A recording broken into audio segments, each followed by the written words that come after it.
So a few years ago, I did something really brave, or some would say, really stupid. I ran for Congress. For years, I had existed safely behind the scenes in politics as a fundraiser, as an organizer, but in my heart, I always wanted to run.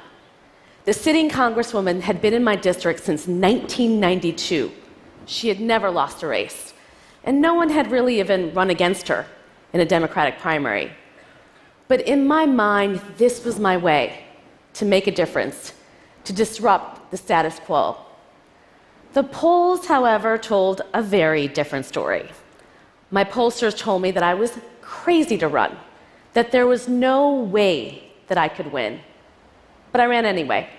And in 2012, I became an upstart in a New York City congressional race. I swore I was going to win. I had the endorsement from the New York Daily News, the Wall Street Journal snapped pictures of me on Election Day, and CNBC called it one of the hottest races in the country.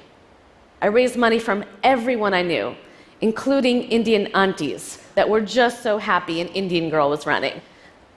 But on Election Day, the polls were right, and I only got 19% of the vote. And the same papers that said I was a rising political star now said I wasted $1.3 million on 6,321 votes. Don't do the math. It was humiliating. Now, before you get the wrong idea, this is not a talk about the importance of failure, nor is it about leaning in. I tell you the story of how I ran for Congress because I was 33 years old, and it was the first time in my entire life that I had done something that was truly brave.